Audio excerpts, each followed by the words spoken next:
저는 미국 육군 장교였습니다. 7년간 주한미군으로 복무했죠. 그런데 지금은 한국에서 영어 강사로 살고 있습니다. 무슨 일이 있었냐고요? 솔직히 말하자면 제가 군복을 벗은 이유는 단 하나. 한국 남자 때문입니다. 처음 한미연합훈련에서 만났을 때 그는 저를 좋아하지 않았습니다. 미군은 매뉴얼만 믿고 움직인다며 저를 비꼬았죠. 저 역시 그를 통제되지 않은 군인이라고 생각했습니다. 하지만 극한의 훈련 속에서 우리는 서로에게 의지할 수밖에 없었습니다. 바다 한가운데서 통신이 끊기고 기상이 악화됐을 때 그가 제 손을 잡고 말했습니다. 내 방식을 믿어주세요. 그리고 그의 뛰어난 판단력 덕분에 우리는 살아 돌아올 수 있었습니다. 그날부터 저는 그를 다르게 보기 시작했습니다. 훈련이 끝난 후에도 그는 계속 제 머릿속에 맴돌았습니다. 마침내 우리가 연인이 되었을 때 충격적인 뉴스가 들려왔습니다. 미국이 주한미군 철수를 검토 중이다. 저는 결정을 내려야 했습니다.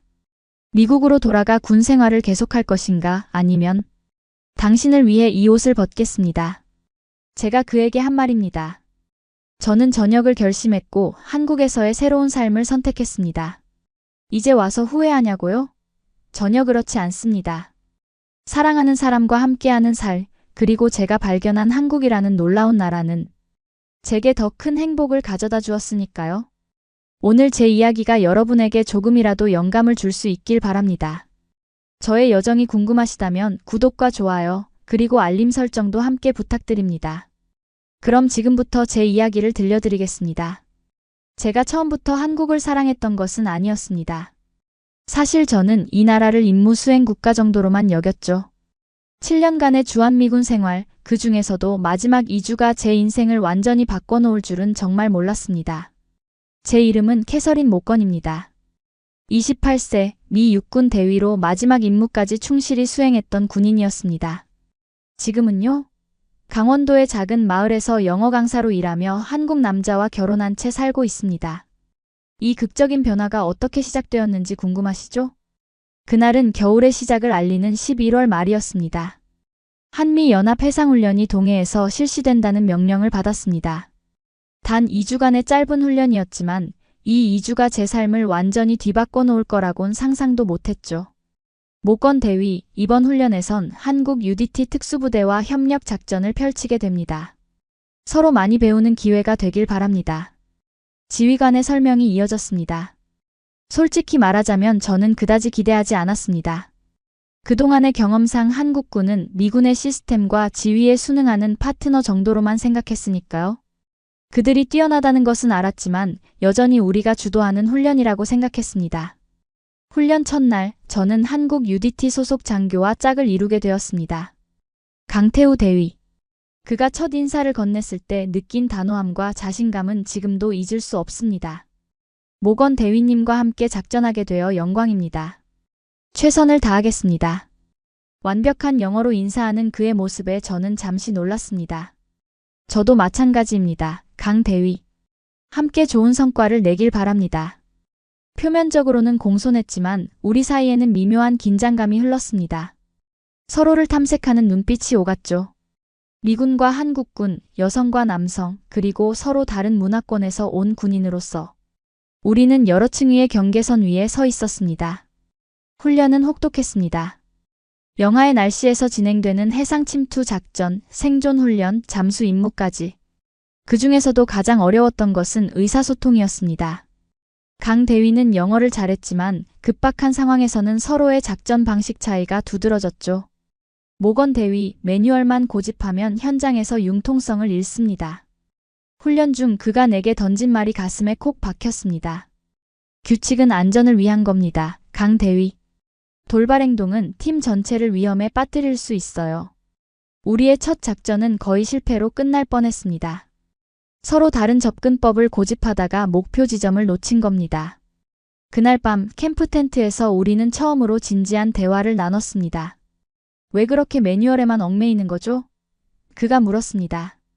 그게 가장 안전한 방법이니까요. 당신은 왜 그렇게 즉흥적으로 행동하는 거죠? 즉흥적이 아닙니다. 상황 적응력이죠. 바다는 매뉴얼대로 움직여주지 않으니까요. 그의 말에 반박할 수 없었습니다. 사실 그의 판단이 정확했던 순간들이 있었으니까요. 그리고 그날 밤 저는 처음으로 그를 군인이 아닌 한 사람으로 보기 시작했습니다. 태우는 어릴 때부터 바다를 사랑했다고 합니다.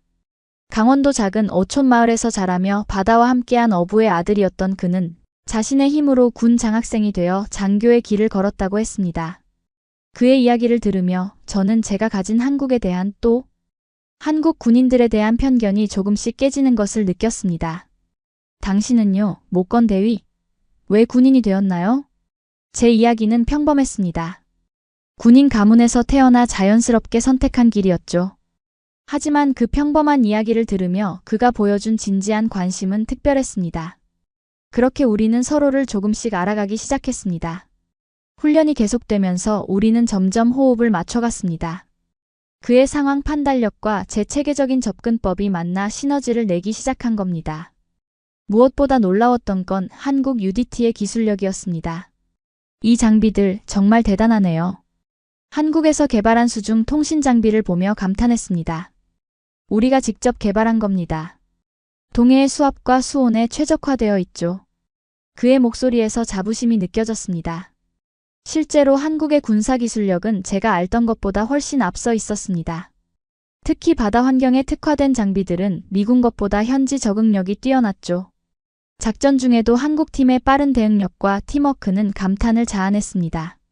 훈련 11차, 우리 팀은 가장 어려운 미션에 도전했습니다. 밤새 바다에서 목표물을 찾아 회수하는 작전이었죠.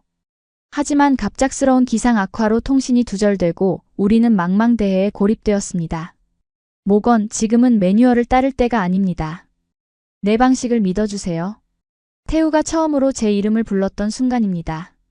위급한 상황에서 우리는 계급과 국적을 잠시 내려놓았습니다. 알았어요, 태우. 당신을 믿을게요. 그의 지시를 따라 우리는 바다 깊숙이 잠수했습니다. 한국 해안의 해류에 대한 그의 지식은 놀라웠습니다. 어둠 속에서도 그는 정확히 방향을 찾았고 결국 우리는 미션을 성공적으로 마칠 수 있었습니다. 캠프로 돌아왔을 때 모두가 우리를 기적이라고 불렀습니다. 그날 밤 우리는 서로를 진심으로 신뢰하게 되었습니다. 그리고 훈련 마지막 날 작별 인사를 나누며 태우가 내게 말했습니다. 캐서린, 다시 만날 수 있을까요? 그 질문이 제 인생의 새로운 장을 열었습니다.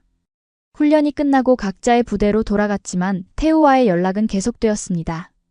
처음에는 동료로서 훈련 후기를 나누는 정도였지만 점차 개인적인 대화로 발전했죠. 그리고 2달 후 우리는 서울에서 다시 만났습니다. 오랜만입니다. 목건 대위. 민간인 옷차림의 태우는 군복을 입었을 때와는 또 다른 모습이었습니다. 캐서린이라고 불러주세요, 강 대위. 지금은 근무 중이 아니니까요. 그럼 저도 태우로 불러주세요, 캐서린.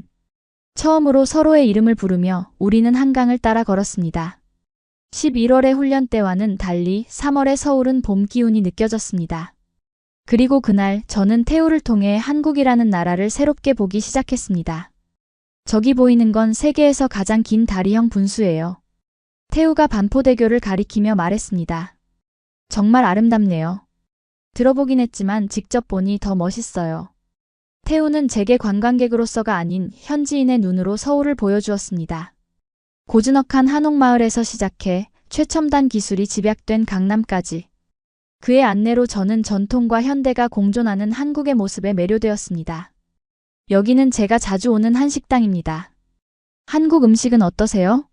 솔직히 기지에서 먹는 한국 음식은 너무 맵더라고요. 태우는 웃으며 저를 위해 직접 음식을 주문해 주었습니다. 된장찌개, 보쌈, 그리고 여러 반찬들. 처음에는 낯설었지만 태우의 설명과 함께 하나씩 맛보니 정말 맛있었습니다. 이 음식들 하나하나에 한국인의 지혜가 담겨 있어요. 된장은 항암 효과가 있고 김치는 프로바이오틱스의 보고죠. 태우의 말을 들으며 한국 음식에 대한 제 인식이 바뀌기 시작했습니다. 단순히 맵고 낯선 음식이 아닌 오랜 역사와 과학이 깃든 음식 문화였던 거죠. 우리의 만남은 그 후로도 계속되었습니다. 서울 시내를 누비며 박물관도 가고 한국의 역사도 배우고 때로는 그저 카페에 앉아 이야기를 나누기도 했죠. 그렇게 봄이 깊어갈 무렵 저희 사이에는 무언가 특별한 감정이 자라고 있었습니다. 하지만 문제는 주변의 시선이었습니다. 주한미군 내에서는 한국인과의 깊은 교제를 경계하는 분위기가 있었고 태우의 동료들 역시 왜 하필 미군인가라는 시선을 보냈다고 합니다. 캐서린, 괜찮아요? 요즘 표정이 어두워 보여요. 사실 그때 저는 미군 내부에서 받는 압박감으로 힘들었습니다. 상관 중 한 명은 저를 따로 불러 한국 장교와의 교제는 보안 문제가 될 수 있다며 은근히 압박을 주기도 했죠. 그냥 주변 시선이 신경 쓰여요. 우리에겐 우리만의 시간이 필요한 것 같아요. 주말에 제 고향에 가보는 게 어떨까요? 그렇게 저는 태우의 고향인 강원도 작은 어촌 마을로 향했습니다. 서울에서 동해안으로 가는 길은 생각보다 길었지만 창밖으로 펼쳐지는 한국의 산과 들은 정말 아름다웠습니다. 그리고 마침내 도착한 태우의 고향 마을은 제가 상상했던 것보다 훨씬 평화롭고 아름다운 곳이었습니다. 여기가 제가 자란 곳입니다. 별거 없지만 제겐 소중한 곳이에요. 푸른 바다가 펼쳐진 작은 어촌 마을.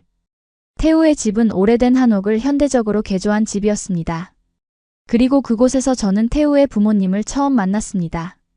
어머니, 아버지, 제가 말씀드렸던 캐서린입니다. 어서 오게, 먼 길 왔는데 힘들지 않았나?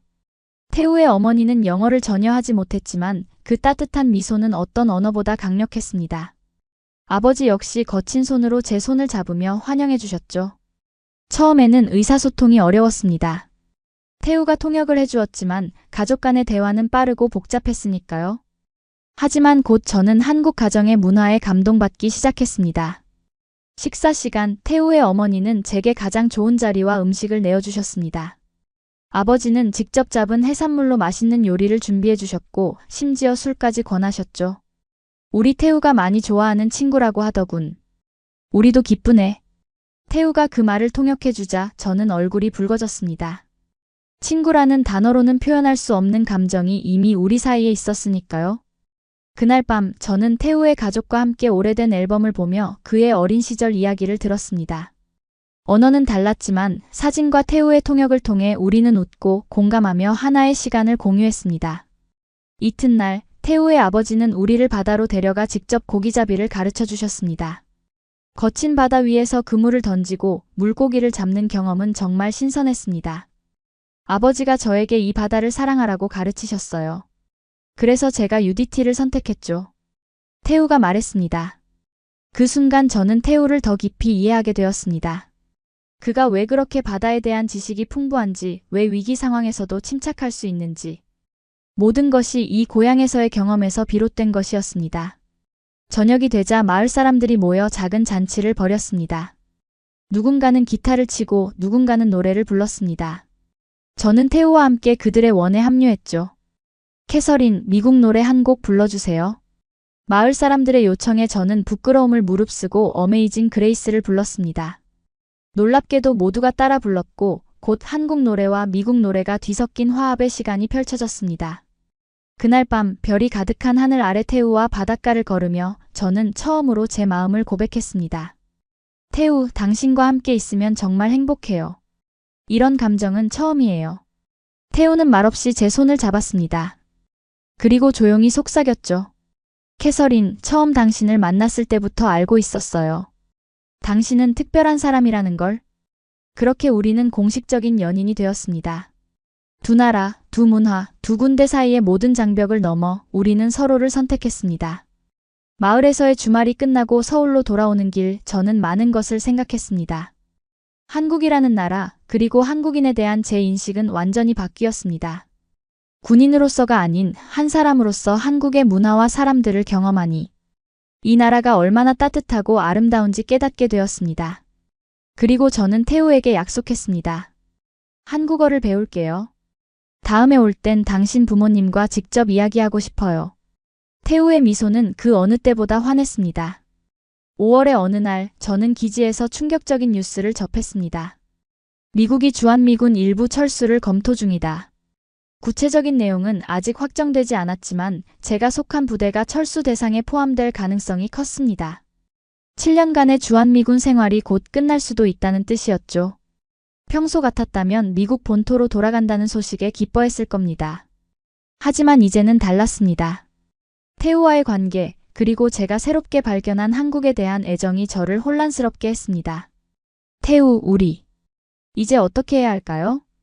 서울의 한 카페에서 만난 우리는 심각한 대화를 나눴습니다. 저도 모르겠어요, 캐서린. 하지만 우리가 함께라면 방법을 찾을 수 있을 거예요.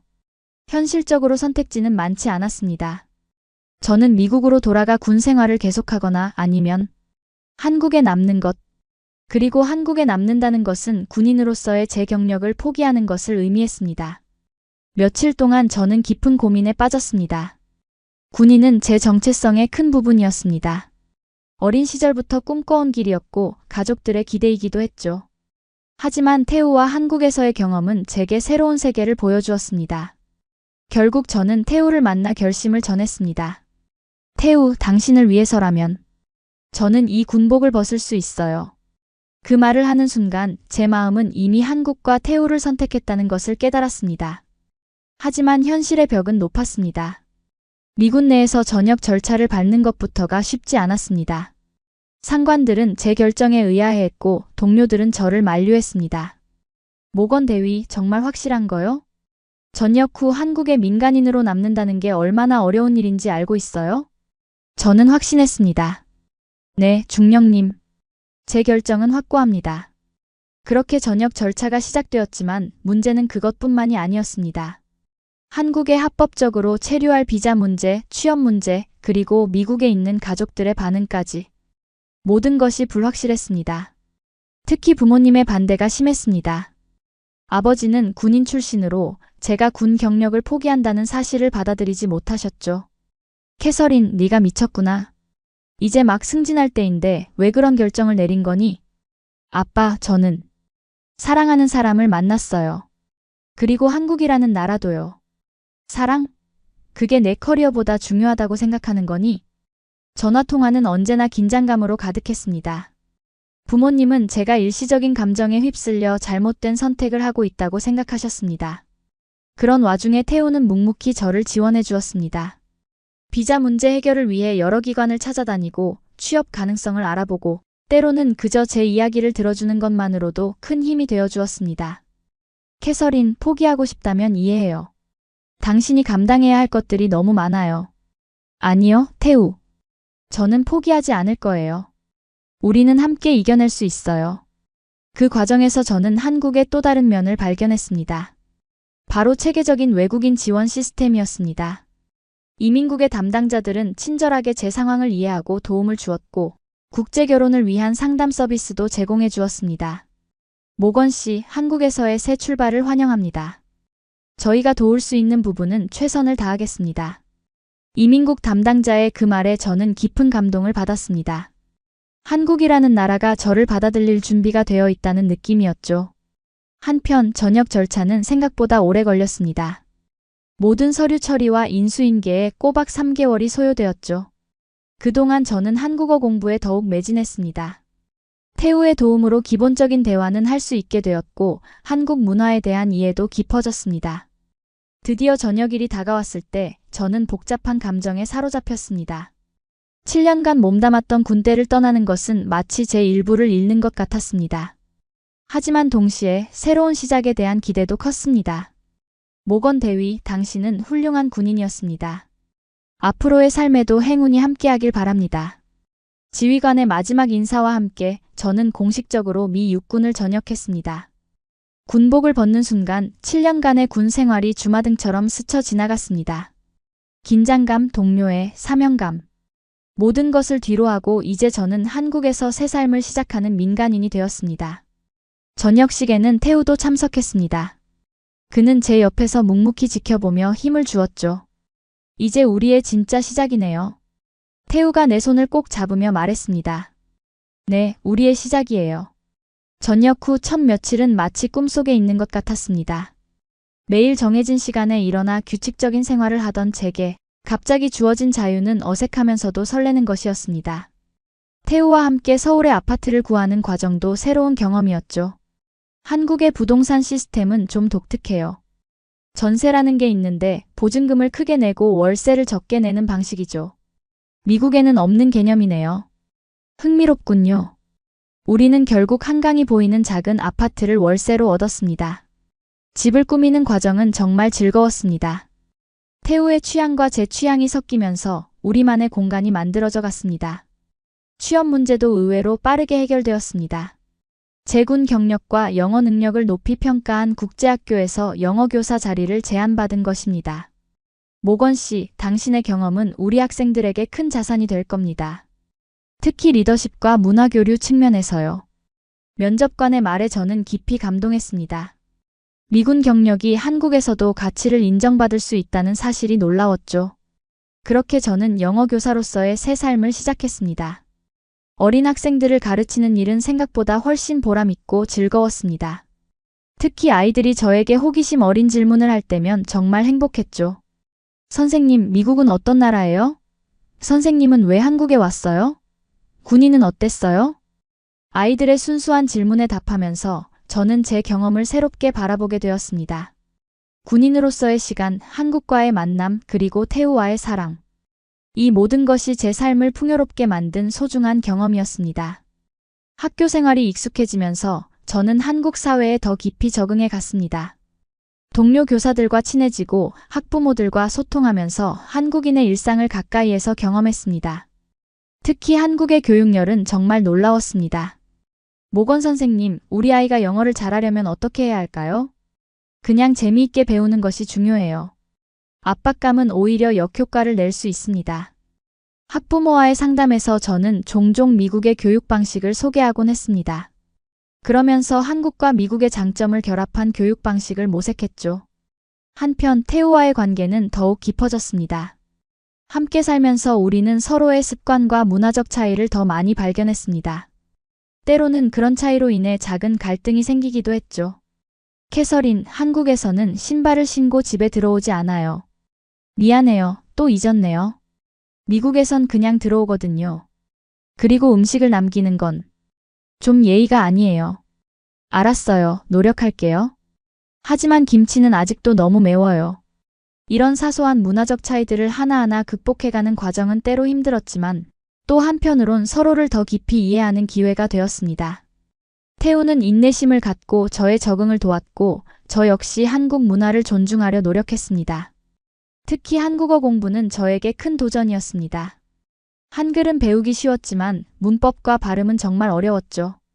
하지만 학생들과 동료들이 제 서툰 한국어를 격려해 주었고 태우는 매일 밤 저와 함께 한국어 공부를 했습니다. 오늘은 존댓말과 반말의 차이를 배워볼까요? 존댓말이 뭐예요? 반말은 또 뭐고요? 한국어에는 상대방에 따라 말투가 달라져요. 윗사람에게는 존댓말을, 친한 사람이나 아랫사람에게는 반말을 써요. 너무 복잡해요. 영어에는 그런 구분이 없는데. 하지만 이런 언어적 특성이 한국 문화의 위계질서와 공동체 의식을 보여주는 거예요. 한국어를 배우면서 저는 단순히 언어만 배우는 것이 아니라 한국의 사회 구조와 가치관까지 이해하게 되었습니다. 미국의 개인주의와 달리 한국은 관계와 조화를 중시하는 문화였습니다. 전역한 지 6개월이 지났을 때 제 한국 생활은 거의 안정되어 있었습니다. 직장에서는 인정받고 있었고 한국어 실력도 꾸준히 향상되었습니다. 태우와의 관계도 더없이 좋았죠. 그리고 어느 날 태우가 제안을 했습니다. 이번 주말에 시간 있어요? 부모님께서 우리를 초대하셨어요. 물론이죠. 부모님 뵌 지 오래됐네요. 강원도 마을로 다시 향하는 길, 제 마음은 설렘과 긴장으로 가득했습니다. 이번에는 전과 달리 태우의 여자친구가 아닌 거의 며느리 후보로 방문하는 거나 다름없었으니까요. 마을에 도착했을 때 놀랍게도 태우의 부모님은 물론 마을 주민들까지 저를 반갑게 맞아주셨습니다. 캐서린 씨, 오랜만이네. 태우의 어머니가 서툰 영어로 인사하셨습니다. 안녕하세요, 어머니. 저도 한국어로 인사드렸습니다. 어머니는 제 한국어 실력에 감동하신 듯 눈시울을 붉히셨습니다. 그리고 저를 꼭 안아주셨죠. 그날 저녁 태우의 부모님 집에서는 특별한 식사가 준비되어 있었습니다. 제가 좋아하는 덜 매운 음식들과 미국 스타일로 변형된 요리들까지 제 입맛을 배려한 정성이 느껴졌습니다. 캐서린 씨, 우리 태우가 많이 행복해 보여. 고마워요. 어머니의 말에 저는 감동해서 말을 잇지 못했습니다. 그저 고개를 숙여 감사의 마음을 전할 뿐이었죠. 식사 후 태우는 저를 마을 뒤편 언덕으로 데려갔습니다. 그곳에서는 바다와 마을 전체가 한눈에 내려다 보였죠. 이곳은 제가 어렸을 때부터 좋아하던 장소예요. 중요한 결정을 내릴 때면 항상 이곳에 와서 생각했죠. 달빛 아래 빛나는 바다를 바라보며 태우가 갑자기 무릎을 꿇었습니다. 그리고 작은 상자를 꺼냈죠. 캐서린 목건, 당신은 제 인생을 완전히 바꿔놓았어요. 당신이 한국을 선택했듯이 저도 당신을 선택하고 싶습니다. 결혼해 주시겠어요? 반지 상자 안에는 작은 진주 반지가 빛나고 있었습니다. 태우. 눈물이 흘렀습니다. 네, 결혼하고 싶어요. 그 순간 마을에서 불꽃이 터졌습니다. 태우가 모든 것을 준비했던 거죠. 마을 사람들이 환호하는 소리가 멀리서 들려왔습니다. 다 알고 있었던 거예요? 마을 전체가요. 태우가 웃으며 말했습니다. 그렇게 우리는 공식적으로 약혼했고 곧 결혼 준비에 들어갔습니다. 한국식 결혼과 미국식 결혼의 요소를 모두 담아내는 것이 우리의 목표였습니다. 결혼 준비는 생각보다 훨씬 복잡했습니다. 두 나라의 문화를 모두 존중하면서 동시에 우리만의 특별한 결혼식을 만들고 싶었기 때문이죠. 한국에서는 결혼 전에 상견례라는 게 있어요. 양가 부모님이 만나는 자리죠. 태우가 설명했습니다. 우리 부모님은 한국까지 오시기 어려울 것 같아요. 화상통화로 할 수 있을까요? 결국 우리는 현대적인 방식으로 상견례를 진행했습니다. 화상통화로 양가 부모님을 연결한 것이죠. 처음에는 어색했지만 태우의 부모님이 준비한 정성스러운 인사와 제 부모님의 따뜻한 반응 덕분에 분위기가 풀렸습니다. 우리 딸이 좋은 가정에 시집가게 되어 안심이네요. 아버지가 처음으로 우리 결혼을 인정하는 말씀을 하셨습니다. 그 말에 태우의 아버지도 화답하셨죠. 좋은 딸을 저희에게 보내주셔서 감사합니다. 걱정 마세요. 가족처럼 아끼겠습니다. 번역을 거치며 약간의 오해가 있기도 했지만 전체적으로 상견례는 성공적이었습니다.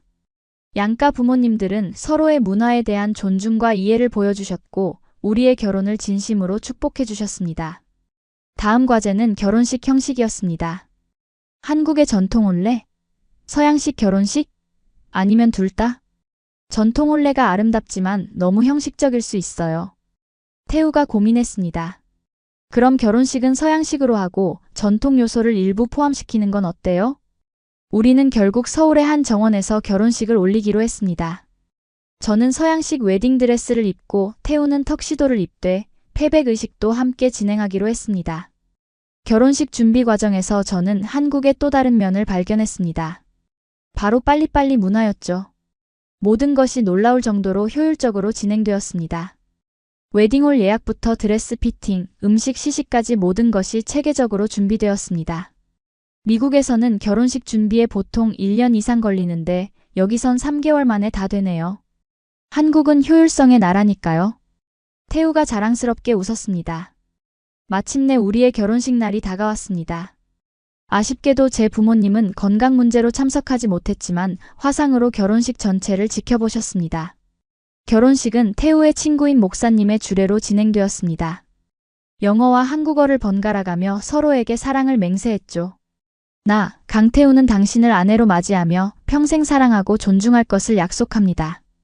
I, 캐서런 목건, take you as my husband, promising to love and respect you for the rest of my life. 서로 다른 언어로 말했지만 그 안에 담긴 사랑은 같았습니다. 결혼식 후에는 패백 의식이 이어졌습니다. 한복으로 갈아입은 저는 태우의 부모님께 정중히 절을 올렸습니다. 처음에는 어색했지만 이 의식의 의미를 이해하고 나니 가슴이 따뜻해졌습니다. 이것은 단순한 형식이 아니라 가족으로서의 새로운 시작을 상징하는 것이었으니까요. 며느리, 우리 가족이 되어줘서 고마워. 시어머니가 저를 꼭 안아주셨습니다. 어머니 감사합니다. 좋은 딸이 될게요. 시부모님은 전통에 따라 대추와 밤을 던지셨고 태우와 제가 앞치마로 받았습니다. 사람들이 웃으며 아들 많이 낳으라는 뜻이라고 설명해 주었을 때 저도 태우도 얼굴이 붉어졌습니다. 결혼식 피로연에서는 한국 음식과 서양 음식이 함께 제공되었습니다. 비빔밥, 불고기부터 스테이크, 파스타까지 다양한 요리가 나왔고 손님들은 양국의 음식을 즐겼습니다. 미군 시절 동료들도 몇몇 참석했는데 그들은 한국 문화를 체험하며 즐거워했습니다. 캐서린, 너 정말 행복해 보여. 내 선택이 옳았던 것 같아. 예전 부대 동료 제시카의 말에 저는 뭉클해졌습니다. 처음에는 많은 사람이 제 결정을 의심했지만 이제는 모두가 저의 행복을 진심으로 축하해주고 있었습니다. 결혼 후 우리는 제주도로 신혼여행을 떠났습니다. 한국의 아름다운 섬에서 우리는 행복한 시간을 보냈습니다. 오름을 오르고 해변을 걷고 특산물도 맛보면서 두 사람만의 추억을 쌓았죠. 캐서린, 후회 없어요? 미국이 아닌 한국을 선택한 것에 대해서? 태우의 질문에 저는 잠시 생각했습니다. 그리고 확신을 담아 대답했습니다. 전혀요. 제가 선택한 건 단순히 한국이라는 나라가 아니라 새로운 삶이에요. 당신과 함께하는 삶이요. 그렇게 우리의 결혼 생활이 시작되었습니다. 서울로 돌아온 후 우리는 일상을 함께 만들어갔습니다. 아침에 함께 일어나 출근 준비를 하고 저녁에는 서로의 하루를 나누며 대화했죠. 직장에서도 변화가 있었습니다. 결혼 후 제 성이 공식적으로 강으로 바뀌면서 학생들은 저를 강 선생님이라고 부르기 시작했습니다. 처음에는 어색했지만 곧 그 이름이 제 정체성의 일부가 되었습니다. 강 선생님, 미국과 한국 중 어디가 더 좋아요? 학생의 질문에 저는 미소 지으며 대답했습니다. 둘 다 좋아. 미국은 내 뿌리고 한국은 내 새로운 집이니까. 결혼 생활 중 가장 큰 도전은 문화적 차이에서 오는 갈등이었습니다. 특히 가족 관계에 대한 인식 차이가 컸죠. 캐서린, 이번 주말에 부모님 댁에 가야 해요. 어머니 생신이에요. 하지만 이번 주말엔 내 친구가 한국에 오는데. 가족이 우선이에요. 이런 순간마다 우리는 서로의 문화를 이해하려고 노력했습니다. 미국의 개인주의와 한국의 가족 중심주의 사이에서 균형을 찾는 것이 우리의 과제였죠. 태우, 이해해요. 가족이 중요하다는 걸 알아요. 하지만 가끔은 우리만의 시간도 필요해요. 알았어요, 캐서린. 다음부터는 미리 상의할게요. 서로 양보하고 이해하며 우리는 점점 더 단단한 부부가 되어갔습니다. 두 문화의 좋은 점을 받아들이고 불필요한 부분은 조금씩 변형시켜 우리만의 문화를 만들어가는 과정이었죠. 결혼 1주년을 맞이했을 때 우리는 특별한 저녁 식사를 했습니다. 태우가 직접 요리한 스테이크와 제가 배운 된장찌개가 함께 식탁에 올랐죠. 캐서린, 당신 된장찌개 솜씨가 점점 늘고 있어요. 당신 스테이크도 정말 맛있어요. 요리사 뺨치네요. 그날 밤 우리는 결혼 후 1년간의 변화와 성장에 대해 이야기했습니다. 서로가 얼마나 달라졌는지 그리고 얼마나 더 가까워졌는지를. 캐서린, 당신은 이제 한국 사람 다 됐어요. 김치도 잘 먹고 한국어도 늘고. 당신도 많이 바뀌었어요. 이제 포크 사용법도 완벽하고 영어 농담도 이해하잖아요. 우리는 서로의 변화를 칭찬하며 웃었습니다. 그리고 앞으로의 삶에 대한 희망과 계획을 나누었죠. 우리 아이도 가질까요? 그럼요. 우리 아이는 두 나라의 문화를 모두 배울 수 있을 거예요. 정말 특별한 아이가 되겠죠. 미래에 대한 이야기를 나누며 우리의 사랑은 더 깊어졌습니다. 서로 다른 두 세계에서 온 우리였지만 이제는 하나의 세계를 함께 만들어가고 있었습니다. 결혼 2년 차, 우리의 삶은 안정되어 있었습니다. 저는 국제학교에서 인정받는 교사가 되었고 태우는 군에서 승진하여 더 중요한 임무를 맡게 되었습니다. 우리의 일상은 평화롭고 행복했습니다. 하지만 모든 결혼 생활이 그렇듯 우리에게도 위기가 찾아왔습니다. 첫 번째 위기는 아이를 갖는 문제였습니다. 결혼 후 2년이 지났지만 우리에게는 아직 아이가 없었습니다. 처음에는 크게 신경 쓰지 않았지만 점점 주변의 압박이 커졌습니다. 태우야, 아직 소식이 없니? 명절 때마다 친척들의 질문이 이어졌습니다. 캐서린, 우리 손자는 언제 볼 수 있을까? 이 시어머니의 말씀이 부담으로 다가왔습니다. 검사 결과 저에게 작은 건강 문제가 있었습니다. 치료는 가능하지만 시간이 걸릴 수 있다는 의사의 말에 저는 큰 좌절감을 느꼈습니다. 태우, 미안해요. 태우는 제 말을 끊고 손을 꼭 잡았습니다. 미안할 것 없어요. 우리는 함께 이겨낼 거예요. 하지만 내심 걱정이 되었습니다. 한국 사회에서 아이, 특히 아들의 중요성을 알고 있었기 때문이죠. 태우가 어떤 압박을 받고 있을지 상상할 수 있었습니다. 그럼에도 불구하고 태우는 한 번도 저를 탓하지 않았습니다. 오히려 더 많은 사랑과 지지를 보여주었죠. 함께 병원을 다니고 치료 과정을 함께 했습니다. 두 번째 위기는 직업적인 것이었습니다. 태우에게 해외 파견 기회가 왔던 것입니다. 6개월간 유럽의 군사훈련에 참가하라는 명령이었죠. 캐서린, 어떻게 해야 할까요? 이건 제 경력의 중요한 기회이지만 저는 태우가 걱정하는 것을 알았습니다. 저를 혼자 두고 가는 것이 불안했던 거죠. 태우, 가세요. 당신의 꿈을 응원해요. 6개월은 금방 지나갈 거예요. 결국 태우는 파견을 수락했고 우리는 처음으로 장기간 떨어져 지내게 되었습니다. 시차가 있어 대화할 시간도 제한적이었고 서로가 많이 그리웠습니다. 그 기간 동안 저는 더 독립적인 사람이 되려고 노력했습니다. 더 열심히 한국어를 공부하고 한국 문화에 더 깊이 동화되려 했죠. 심지어 시어머니에게 직접 김치 담그는 법도 배웠습니다. 캐서린이 담근 김치 맛있네. 시아버지의 칭찬에 가슴이 뿌듯했습니다. 태우가 없는 동안 시부모님은 저를 더 자주 찾아주셨고 저 역시 주말마다 강원도를 방문했습니다. 그렇게 저는 더욱 가족의 일원이 되어갔습니다.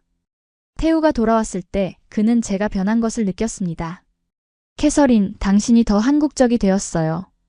어떻게 이렇게 변할 수 있죠? 당신이 없는 동안 제가 할 수 있는 일을 했을 뿐이에요. 더 좋은 아내가 되고 싶었어요. 우리의 관계는 이 시간을 통해 더 강해졌습니다. 서로를 더 깊이 이해하고 신뢰하게 된 것이죠. 세 번째이자 가장 큰 위기는 제 부모님 문제였습니다. 아버지가 갑자기 심장마비로 쓰러지셨고 미국에서 긴급한 연락이 왔습니다. 캐서린, 아버지가 상태가 좋지 않아. 가능하면 빨리 와주었으면 해. 어머니의 떨리는 목소리에 저는 즉시 미국행을 결정했습니다. 태우도 함께 가겠다고 했지만 그의 중요한 임무 때문에 불가능했습니다. 혼자 가야 할 것 같아요, 태우. 알았어요. 하지만 내가 할 수 있는 모든 것을 지원할게요. 5년 만에 미국으로 돌아가는 비행기 안에서 저는 많은 생각을 했습니다. 한국에서의 새로운 삶, 제가 떠나온 미국, 그리고 아버지의 건강까지. 모든 것이 복잡하게 얽혀 있었습니다. 미국에 도착했을 때 저는 일종의 문화 충격을 경험했습니다. 이제는 한국 생활에 너무 익숙해져서 오히려 미국이 낯설게 느껴졌습니다. 영어만 들리는 환경, 사람들의 직설적인 태도, 모든 것이 새롭게 다가왔습니다. 병원에서 아버지를 만났을 때 저는 눈물을 참을 수 없었습니다. 한때 강인하고 늠름했던 아버지가 병상에 누워있는 모습은 정말 가슴 아팠습니다. 캐서린, 네가 왔구나. 아버지의 약한 목소리가 들렸습니다. 네, 아빠. 제가 왔어요. 다행히 아버지의 상태는 점차 안정되었고 회복 가능성도 높았습니다. 하지만 의사는 장기적인 간호가 필요하다고 했습니다. 어머니 혼자서는 감당하기 어려운 상황이었죠. 그때 어머니가 제안했습니다. 캐서린, 내가 다시 미국으로 돌아오는 건 어떠니? 아버지도 너를 보고 싶어 하고. 그 말에 저는 큰 혼란을 느꼈습니다. 한국에서의 제 삶, 태우, 그리고 이제는 부모님까지. 어떤 선택을 해야 할지 막막했습니다. 매일 태우와 통화하며 상황을 공유했지만 결정을 내리지 못했습니다. 태우도 저를 압박하지 않았습니다. 그저 당신이 어떤 결정을 내리든 지지할게요 라고만 말했죠. 3주간의 미국 체류 동안 저는 깊은 고민에 빠졌습니다. 밤마다 울면서 기도했고 모든 가능성을 검토했습니다. 그러던 어느 날 아버지가 제게 말씀하셨습니다. 캐서린, 내가 널 이해하지 못했던 것 같구나. 네가 한국을 선택한 이유를, 내 남편을 사랑하는 마음을. 이제야 조금 알 것 같다. 아빠, 내 행복이 가장 중요해. 내가 너무 이기적이었어. 내 자리로 돌아가거라. 우리는 괜찮을 테니. 아버지의 이해와 축복은 제게 큰 힘이 되었습니다. 미국 방문 마지막 날, 저는 부모님과 깊은 대화를 나눴습니다. 그리고 함께 해결책을 찾았죠. 1년에 2번 길게 미국을 방문할게요. 그리고 아빠가 좀 더 회복되면 한국으로 여행 오시는 건 어떨까요? 부모님은 기꺼이 동의해 주셨고 심지어 한국 방문에 대한 기대감까지 보여주셨습니다. 한국으로 돌아오는 비행기에서 저는 마음의 평화를 찾았습니다. 비록 두 나라 사이에서 균형을 맞추는 것은 쉽지 않겠지만 이제 제 자리가 어디인지 분명히 알게 되었습니다. 인천공항에 도착했을 때 태우가 꽃다발을 들고 기다리고 있었습니다. 캐서린, 정말 보고 싶었어요. 저도요, 태우. 집에 돌아온 것 같아 기뻐요.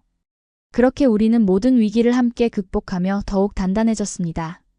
서로에 대한 신뢰와 사랑은 어떤 시련도 이겨낼 수 있다는 것을 깨달았습니다. 위기를 극복하고 일상으로 돌아온 지 몇 개월 후 저에게 놀라운 일이 일어났습니다. 아침 내내 속이 좋지 않아 병원을 찾았는데 의사가 환하게 웃으며 말했습니다. 강 선생님 축하드립니다. 임신하셨어요. 순간 제 귀를 의심했습니다. 그동안 치료를 받아왔지만 큰 기대는 하지 않았기에 이 소식은 정말 놀라웠습니다. 정말인가요? 네, 확실합니다. 약 6주 정도 되셨네요. 병원을 나오면서 저는 하늘을 올려다보았습니다. 감사함과 행복함이 가득했습니다. 태우에게 어떻게 이 소식을 전할지 고민하다가 특별한 방법을 생각해냈습니다. 그날 저녁 태우가 퇴근하고 돌아왔을 때 저는 특별한 저녁 식사를 준비했습니다. 태우가 좋아하는 음식들로 가득한 식탁, 그리고 그 중앙에는 작은 아기 신발이 놓여 있었습니다. 캐서린, 이게 무슨? 태우의 표정이 서서히 변하는 것을 보며 저는 고개를 끄덕였습니다. 네, 태우. 우리 부모가 될 거예요. 태우는 말없이 저를 안아주었습니다. 그의 어깨가 살짝 떨리는 것을 느꼈습니다. 강인한 군인이었던 그가 감정을 드러내는 순간이었습니다. 캐서린. 정말 기적이에요. 우리는 그날 밤 앞으로의 계획과 꿈에 대해 이야기했습니다. 아이의 이름부터 교육 방식까지 미국과 한국 문화를 어떻게 조화롭게 가르칠지에 대해서도 논의했죠. 우리 아이는 두 나라의 언어와 문화를 모두 배울 수 있을 거예요. 정말 특별한 아이가 되겠죠. 네, 태우. 그리고 우리는 최선을 다해 지원할 거예요. 소식을 들은 시부모님은 기뻐서 눈물을 흘리셨습니다. 첫 손주의 탄생은 그들에게 큰 축복이었습니다. 미국에 계신 제 부모님도 화상통화로 축하 인사를 전해주셨습니다. 캐서린, 네가 행복해 보여서 다행이구나. 우리도 곧 한국에 가서 손주를 만나고 싶어. 임신 기간 동안 저는 한국의 임신 문화를 경험했습니다. 태교의 개념, 특별한 인부복, 그리고 임신부를 위한 다양한 배려가 인상적이었습니다. 특히 놀라웠던 것은 산후조리원이라는 시스템이었습니다. 출산 후 엄마와 아기가 전문적인 케어를 받을 수 있는 곳이라니 미국에는 없는 개념이었죠. 태우, 한국의 산모 케어 시스템은 정말 놀라워요. 미국에는 이런 게 없어요. 한국은 어머니와 아이를 중요하게 생각하니까요. 당신도 최고의 케어를 받게 해드릴게요. 임신 7개월 차에 저는 학교에서 휴직을 시작했습니다. 동료 교사들과 학생들은 따뜻한 작별 인사와 함께 아기를 위한 선물도 준비해 주었습니다. 강 선생님, 빨리 돌아오세요. 아기도 데려오세요. 아이들의 순수한 말에 웃음이 났습니다. 출산 예정일이 다가오면서 태우는 점점 긴장하는 모습을 보였습니다. 군인으로서 수많은 위험한 임무를 수행했지만 아버지가 되는 것 앞에서는 그도 불안해했습니다. 캐서린, 내가 좋은 아버지가 될 수 있을까요? 당신은 최고의 아버지가 될 거예요, 태우. 당신의 따뜻함과 책임감을 아이도 느낄 거예요. 출산 당일 태우는 제 곁을 한시도 떠나지 않았습니다. 진통이 시작되고 병원으로 향하는 길에도 분만실에서도 계속 손을 잡아주었습니다. 힘내요, 캐서린. 당신은 할 수 있어요. 10시간의 진통 끝에 우리 아이가 세상에 나왔습니다. 건강한 여자아이였습니다. 축하합니다. 아주 건강한 여자아이예요. 의사의 말에 태우와 저는 동시에 눈물을 흘렸습니다. 그렇게 우리의 딸 강소희 소피어 캔가 태어났습니다. 소희를 처음 안았을 때의 느낌은 말로 표현할 수 없습니다. 그녀는 태우의 눈과 제 코를 닮았습니다. 완벽하게 두 사람을 섞어놓은 듯한 모습이었죠. 안녕, 소희야. 엄마야. 아빠가 여기 있단다, 우리 공주님. 산후조리원에서의 2주는 정말 새로운 경험이었습니다. 전문가들의 도움으로 모유 수유법, 아기 목욕시키는 법 등을 배웠고 다른 산모들과 경험을 나누기도 했습니다. 미국에는 이런 시스템이 없다고요? 어떻게 산모들이 회복하나요? 다른 산모의 질문에 저는 웃으며 대답했습니다. 가족이나 친구의 도움을 받거나 개인적으로 도우미를 고용하죠. 하지만 이렇게 체계적이진 않아요. 산후조리원을 나와 집으로 돌아왔을 때 시부모님이 방문해 계셨습니다. 첫 손주를 보시고 얼마나 기뻐하시는지 그 모습이 정말 감동적이었습니다. 우리 소희, 할머니가 많이 예뻐해 줄게. 시어머니는 전통적인 방식으로 아기를 돌보는 법을 알려주셨고 저는 그것을 현대적 육아법과 조화시키려 노력했습니다. 때로는 의견 차이도 있었지만 서로 존중하며 최선의 방법을 찾아갔습니다. 소희가 태어난 지 100일이 되던 날 우리는 전통적인 100일 잔치를 열었습니다. 붉은색 옷을 입은 소희는 정말 사랑스러웠고 많은 사람들이 축하해 주었습니다. 그날 미국에서 놀라운 손님들이 도착했습니다. 바로 제 부모님이었습니다. 엄마, 아빠, 어떻게 오셨어요? 손녀를 직접 보고 싶었단다. 화상으로는 충분하지 않더구나. 부모님은 2주간 한국에 머물며 소희와 특별한 시간을 보냈습니다. 시부모님과도 친해지셨고 언어는 통하지 않았지만 손녀를 사랑하는 마음만은 똑같았습니다. 아버지는 특히 한국에 대한 인식이 크게 바뀌었습니다. 처음에는 저를 빼앗아간 나라로 여겼지만 이제는 제가 행복하게 살고 있는 제2의 고향으로 받아들이셨습니다. 캐서린, 네가 여기서 이렇게 행복하게 살고 있다니 정말 다행이구나. 처음에는 이해하지 못했던 것을 사과한다. 괜찮아요, 아빠. 이해해요. 부모님이 떠나기 전 우리는 가족 사진을 찍었습니다. 양가 부모님, 태우와 저, 그리고 소희까지. 서로 다른 문화, 서로 다른 언어를 사용하지만 가족이라는 이름으로 하나가 된 모습이었습니다. 소희가 자라면서 우리는 그녀에게 두 나라의 문화를 고르게 가르쳤습니다. 영어와 한국어를 동시에 배우게 하고 미국과 한국의 명절과 풍습을 모두 경험하게 했죠. 엄마, 애플은 한국말로 뭐예요? 사과라고 하지, 소희야. 사과. 엄마, 사과 먹고 싶어요. 소희의 말에 태우와 저는 웃음을 터뜨렸습니다. 우리 딸은 두 문화를 자연스럽게 받아들이며 성장하고 있었습니다. 소희가 3살이 되던 해 우리 가족에게 큰 변화가 찾아왔습니다. 태우가 제대를 결심한 것입니다. 캐서린, 군 생활을 그만두고 싶어요. 소희와 더 많은 시간을 보내고 싶고 새로운 도전을 해보고 싶어요. 태우의 결정은 놀라웠지만 저는 전적으로 지지했습니다. 한때 저도 비슷한 선택을 했으니까요. 태우, 당신이 행복하다면 저도 기뻐요. 우리는 함께 어떤 어려움도 이겨낼 수 있어요.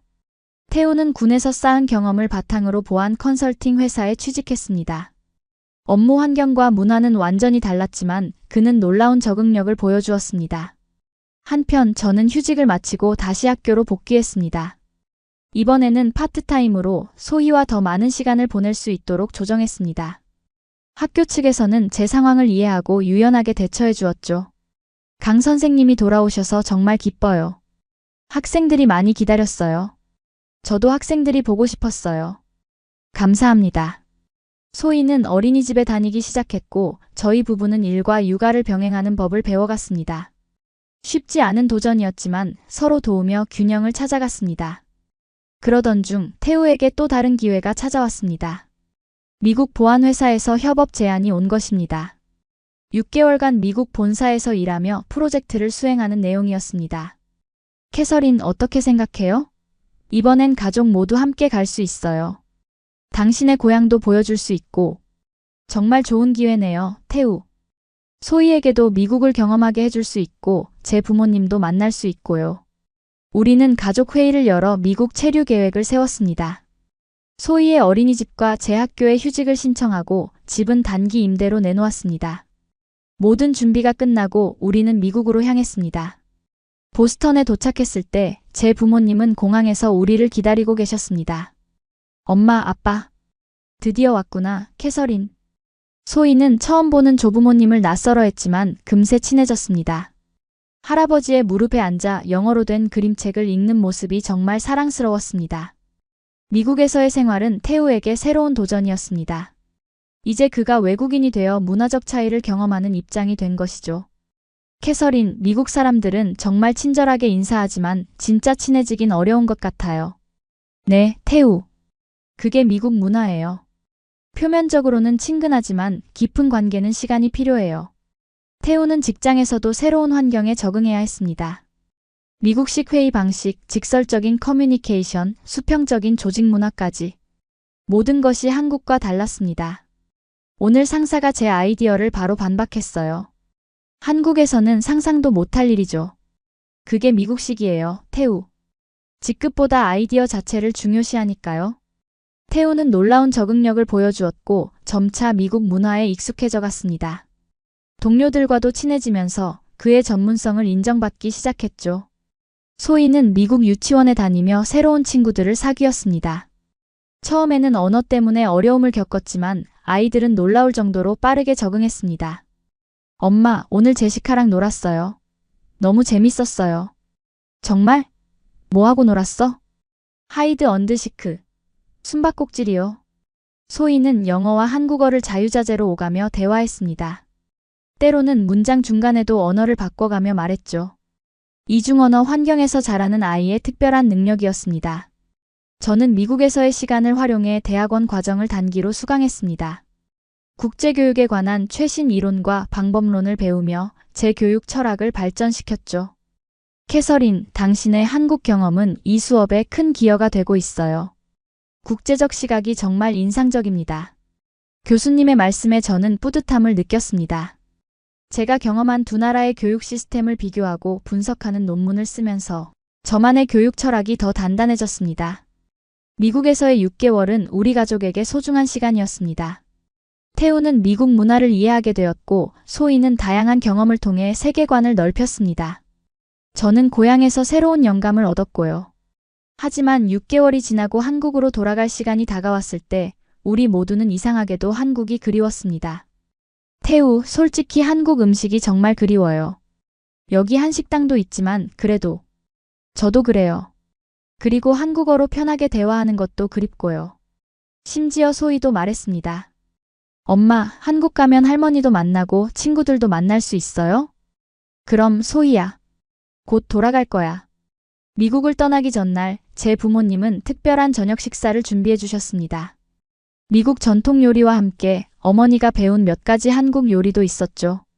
캐서린, 이제 내가 어디에 있든 그곳이 내 집이라는 걸 알겠다. 우리는 항상 너를 사랑하고 지지할 거야. 아버지의 말씀에 저는 눈물을 참을 수 없었습니다.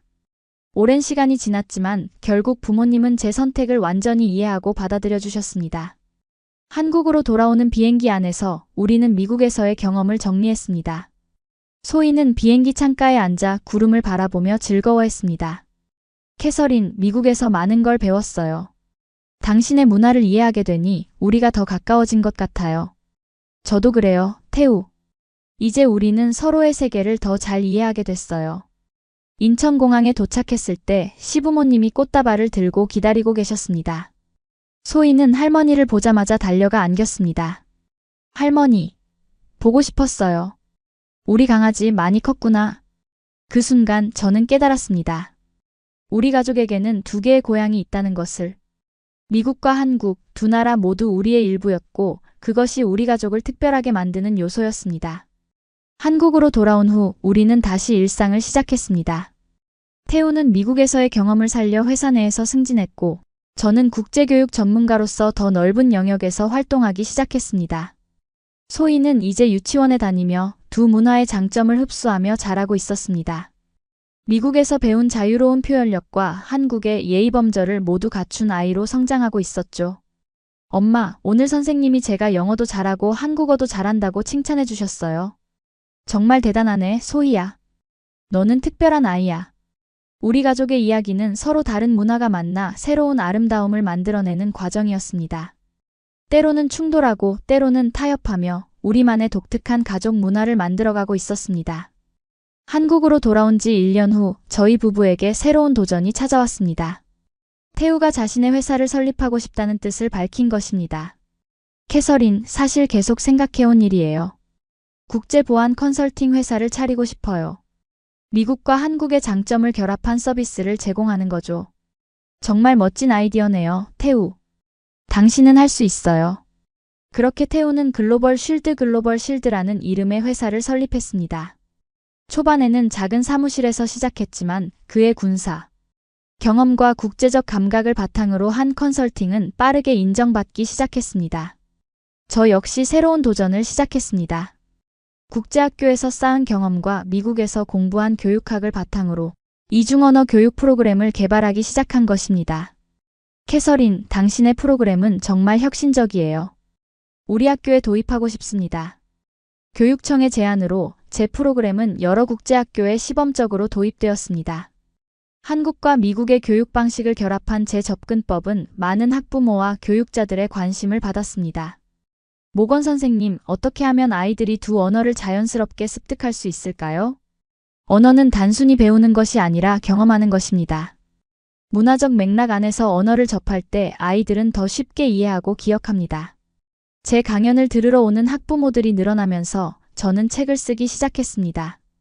두 세계 사이에서 이중문화 자녀. 교육의 지혜라는 제목의 책은 제 개인적 경험과 전문적 지식을 담았습니다. 한편 소희는 초등학교에 입학했습니다. 이중언어 능력과 적응력이 뛰어난 소희는 학교 생활에 잘 적응했고 다양한 배경의 친구들과 어울렸습니다. 엄마, 오늘 새로 온 미국 친구가 있었어요. 제가 영어로 말해줬더니 정말 놀랐어요. 소희가 도움을 줘서 그 친구는 정말 고마웠을 거야. 태우의 사업이 성장하면서 우리는 더 넓은 집으로 이사했습니다. 강남의 아파트에서 강원도와 가까운 경기도의 전원주택으로 이사한 것입니다. 자연 속에서 소희를 키우고 싶었고 시부모님과도 더 자주 만날 수 있었습니다. 캐서린, 이 집은 어때요? 마당도 있고 소희가 뛰어놀 수 있는 공간도 충분해요. 정말 완벽해요, 태우. 이런 환경에서 소희가 자라면 정말 좋을 것 같아요. 새 집에서의 생활은 더욱 풍요로워졌습니다. 주말이면 정원에서 바베큐를 하고 가끔은 시부모님도 초대해 함께 시간을 보냈습니다. 미국의 추수감사절이나 할로윈 같은 행사도 우리만의 방식으로 지켰고 한국의 설날과 추석도 소중히 여겼습니다. 우리의 집은 점점 작은 문화교류센터가 되어갔습니다. 미국 친구들이 한국을 방문할 때는 우리 집에 머물렀고 한국 친구들은 미국 문화를 경험하러 왔습니다. 소희의 친구들도 주말이면 놀러와서 영어와 한국어를 섞어가며 신나게 놀았죠. 그러던 어느 날 제가 쓴 책이 출간되었습니다. 그리고 놀랍게도 큰 인기를 얻었습니다. 모건 선생님의 책은 단순한 교육서가 아닙니다. 두 문화 사이에서 균형을 찾는 지혜가 담겨 있습니다. 서평과 인터뷰 요청이 쏟아졌고 저는 갑자기 이중문화 교육 전문가로 주목받기 시작했습니다. 강연 요청도 많아져 전국을 다니며 제 경험과 지식을 나누었습니다. 태우의 사업도 승승장구했습니다. 특히 미국 기업들의 한국 시장 진출을 돕는 보안, 컨설팅 분야에서 독보적인 위치를 차지하게 되었죠. 강 대표님은 양국의 문화와 시스템을 모두 이해하고 계셔서 우리에게 큰 도움이 됩니다. 미국 기업의 대표가 태우에게 보낸 감사 이메일에 저는 무한한 자부심을 느꼈습니다. 태우는 자신만의 영역에서 두 문화의 가교 역할을 하고 있었던 것입니다. 소희가 10살이 되던 해 우리에게 또 하나의 기쁜 소식이 있었습니다. 둘째 아이 강민호 마이컬 켄가 태어난 것입니다. 소희야, 이제 너는 누나가 되었어. 동생을 잘 돌봐줄 수 있겠니? 네. 제가 영어랑 한국어 다 가르쳐 줄게요. 소희는 훌륭한 누나가 되어 민호를 돌봐주었습니다. 민호에게 책을 읽어주고 장난감을 같이 가지고 놀아주며 때로는 영어로, 때로는 한국어로 대화하는 모습이 정말 사랑스러웠습니다. 태우와 제가 모두 바쁜 일정을 소화하다 보니 가끔은 육아와 일의 균형을 맞추기 어려울 때도 있었습니다. 하지만 우리는 항상 소통하며 서로를 지원했고 시부모님과 가끔 오시는 제 부모님의 도움도 큰 힘이 되었습니다. 캐서린, 다음 주에 미국 출장이 있는데 괜찮을까요? 물론이죠. 제 강연 일정이 없는 주라 아이들과 함께 있을 수 있어요. 우리는 서로의 스케줄을 조율하며 항상 한 명은 아이들과 함께 할 수 있도록 노력했습니다. 가족이 최우선이라는 원칙은 절대 바꾸지 않았죠. 그렇게 바쁜 일상 속에서도 우리 가족은 더욱 단단해졌습니다. 각자의 분야에서 성공하면서도 서로를 지지하고 가족의 가치를 지켜나갔습니다. 어느 날 저는 큰 제안을 받았습니다. 한 출판사에서 제 경험을 바탕으로 한자서전을 쓰자는 제안이었습니다. 미군 장교에서 한국인 어머니로 그리고 교육자로 이어진 당신의 여정은 많은 사람에게 영감을 줄 수 있을 겁니다. 처음에는 망설였지만 태우의 격려로 저는 제 이야기를 책으로 쓰기로 했습니다. 두 나라의 심장 한국을 선택한 미국 여성의 이야기라는 제목의 책은 제 군 생활부터 태우와의 만남, 한국 정착기, 그리고 두 문화 속에서 아이들을 키우는 경험까지 담았습니다. 책이 출간되자마자 큰 반향을 일으켰습니다. 특히 국제결혼을 한 부부들, 다문화 가정, 해외 거주 경험이 있는 분들에게 많은 공감을 얻었습니다.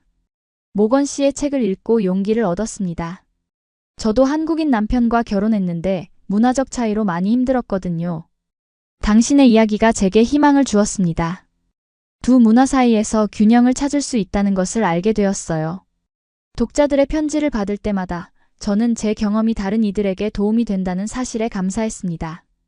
태우 역시 자신의 분야에서 인정받으며 성장했습니다. 그의 회사는 이제 아시아 전역으로 사업을 확장했고 국제보안 컨퍼런스에서 연사로 초청받는 일도 많아졌습니다. 강태우 대표는 동서양의 보안 철학을 결합한 독보적인 접근법으로 글로벌 시장에서 주목받고 있습니다. 비즈니스 잡지의 인터뷰 기사를 읽으며 저는 태우를 향한 존경심으로 가득 찼습니다. 그는 군인에서 사업가로 변신하며 자신만의 길을 성공적으로 개척해 나가고 있었습니다. 우리 가족은 이제 한국 사회에서 성공적인 다문화 가정의 모델로 여겨지기 시작했습니다. TV 프로그램에 초대받기도 하고 잡지 인터뷰도 하게 되었습니다. 두 문화가 만나 더 풍요로운 삶을 만들어가는 강태우 캐서린 모건 부부의 이야기를 들어봅니다. TV 프로그램에 출연했을 때 진행자의 소개에 저는 약간 부끄러웠습니다. 하지만 우리의 이야기가 다른 다문화 가정들에게 희망이 될 수 있다면 기꺼이 나누고 싶었습니다. 한국을 선택한 것이 후회되지 않으세요? 진행자가 물었습니다. 전혀요. 물론 어려움도 있었지만 그 모든 과정이 저를 더 강하고 지혜롭게 만들었습니다. 한국은 이제 제 마음의 고향이에요. 이제 저희 가족은 두 문화의 장점을 모두 누리며 살고 있습니다. 아이들은 두 언어와 두 문화에 능통하게 자라고 있고 저희 부부는 각자의 분야에서 인정받으며 성공적인 커리어를 이어가고 있습니다. 캐서린, 가끔 생각해봐요. 그때 우리가 만나지 않았다면 지금 우리의 삶은 어땠을까요? 태우의 질문에 저는 잠시 생각했습니다. 아마 평범했겠죠. 하지만 지금처럼 풍요롭지는 않았을 것 같아요. 당신과 한국이 제 삶을 완전히 바꿔놓았으니까요. 태우는 제 손을 꼭 잡았습니다. 당신도 제 인생을 바꿨어요, 캐서린. 당신 덕분에 제가 더 넓은 세상을 보게 되었어요. 우리의 여정은 계속되고 있습니다. 두 문화, 두 언어, 두 세계 사이에서 우리만의 독특한 삶을 만들어가는 여정. 그 길이 항상 쉽지만은 않았지만 우리는 함께라면 어떤 도전도 이겨낼 수 있다는 것을 알고 있습니다. 시간은 빠르게 흘러 소희는 어느새 중학생이 되었고 민호는 초등학교에 다니고 있었습니다. 아이들은 두 문화 속에서 건강하게 자라나며 자신만의 정체성을 형성해가고 있었습니다. 엄마, 저는 한국인이에요. 미국인이에요? 민호의 질문에 저는 미소 지으며 대답했습니다. 둘 다야, 민호야. 너는 두 나라의 문화를 모두 가진 특별한 아이야. 그게 너의 강점이지. 소희는 이미 자신의 이중문화 배경에 자부심을 느끼고 있었습니다. 학교에서도 영어와 한국어를 모두 완벽하게 구사하는 능력으로 인정받았고 국제교류 프로그램에도 적극적으로 참여했습니다. 엄마, 나중에 저도 엄마처럼 두 나라를 연결하는 일을 하고 싶어요. 소희의 말에 저는 가슴이 뭉클했습니다.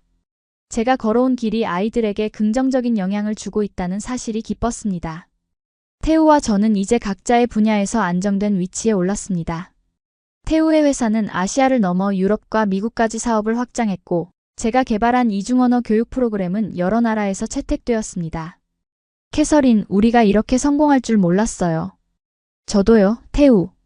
처음엔 그저 서로를 사랑해서 시작한 일인데 우리는 성공 뒤에 숨은 많은 어려움과 도전들을 기억했습니다. 문화적 차이로 인한 오해, 언어 장벽, 가족들의 반대, 비자 문제, 취업 고민까지. 모든 것이 쉽지 않았지만 우리는 함께 이겨냈습니다. 10년 전 제가 군복을 벗고 한국을 선택했던 그 결정이 저희 가족에게 얼마나 큰 축복이 되었는지 새삼 깨닫게 되었습니다. 캐서린, 당신의 선택에 감사해요. 그때 용기를 내지 않았다면 우리는 지금 여기 없었을 거예요. 태우, 저도 당신에게 감사해요. 제가 한국에 적응할 수 있도록 항상 곁에서 도와주었으니까요. 결혼 15주년을 맞이하여 우리는 특별한 여행을 계획했습니다. 바로 처음 만났던 동해안 훈련장을 방문하는 것이었죠. 아이들아, 이곳이 엄마와 아빠가 처음 만난 곳이야. 소희와 민호는 호기심 어린 눈으로 바다를 바라보았습니다. 정말요? 여기서 어떻게 만났어요? 태우와 저는 번갈아가며 우리의 만남 이야기를 들려주었습니다. 혹독한 훈련 속에서 서로를 처음 알아갔던 순간들, 서로 다른 접근법으로 충돌했던 일화들, 그리고 결국 서로를 신뢰하게 된 과정까지.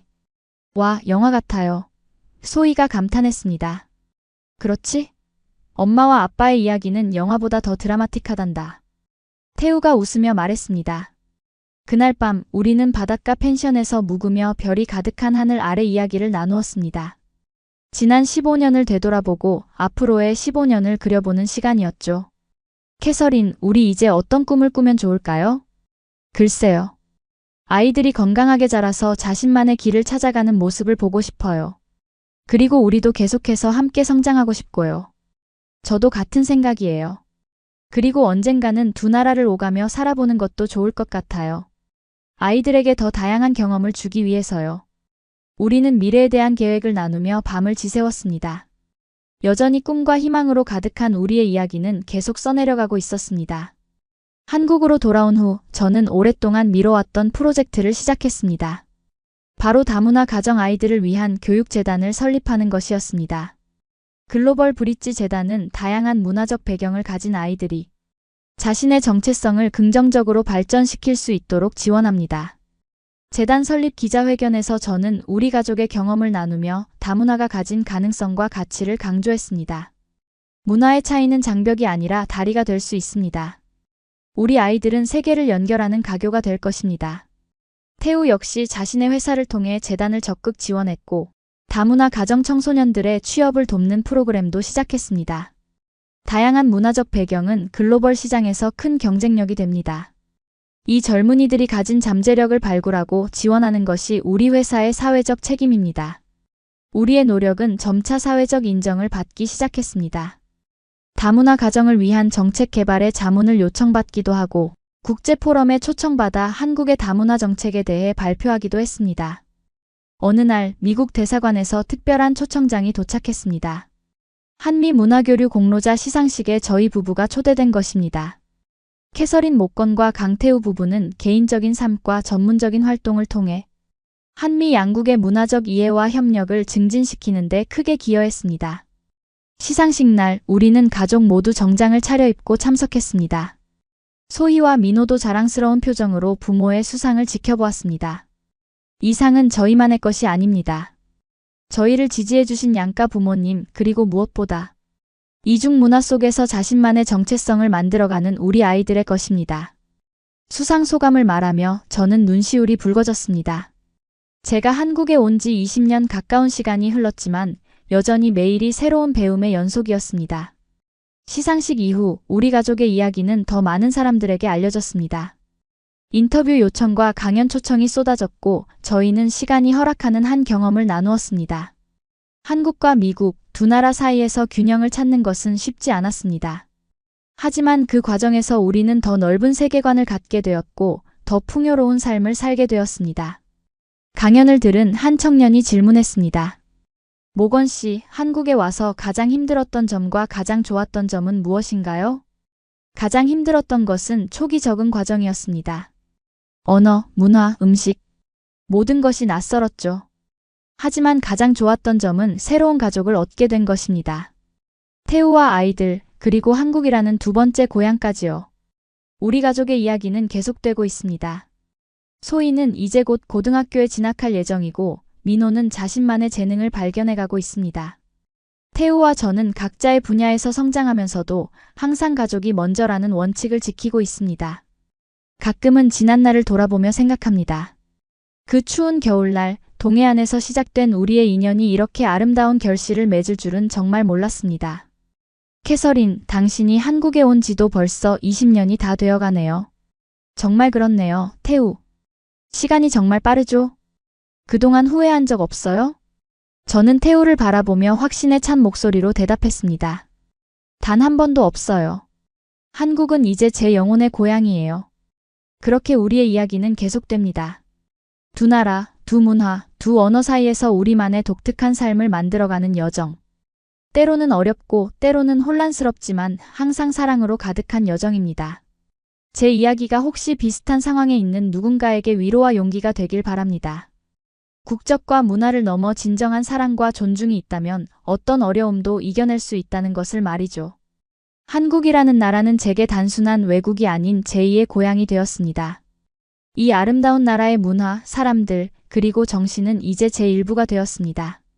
한국의 효율성과 빠른 발전 속도, 따뜻한 정의 문화, 그리고 끊임없이 혁신하는 정신은 정말 놀랍습니다. 특히 한국의 기술력은 세계 최고 수준입니다. 제가 처음 왔을 때도 선진국이라 생각했지만 지금의 한국은 그때와는 비교할 수 없을 정도로 발전했습니다. 인공지능, 반도체, 전기차, 배터리 기술까지 모든 분야에서 세계를 선도하고 있습니다. 저는 제 선택을 자랑스럽게 생각합니다. 군복을 벗고 한국을 선택한 그 결정이 제 인생 최고의 선택이었다고 확신합니다. 그리고 앞으로도 한국과 미국을 연결하는 다리 역할을 계속하고 싶습니다. 여러분도 인생에서 용기 있는 선택을 한다면 놀라운 축복이 기다리고 있을지 모릅니다.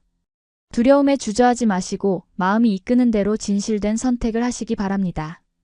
이 영상이 마음에 드셨다면 구독과 좋아요, 그리고 알림 설정까지 부탁드립니다. 여러분의 이야기도 댓글로 공유해주세요. 여러분은 어떤 선택이 인생을 바꿨나요? 또는 다른 문화를 경험하면서 어떤 어려움과 기쁨을 느끼셨나요? 저는 여러분의 이야기가 정말 궁금합니다. 다음 영상에서는 또 다른 감동적인 이야기로 찾아뵙겠습니다. 감사합니다.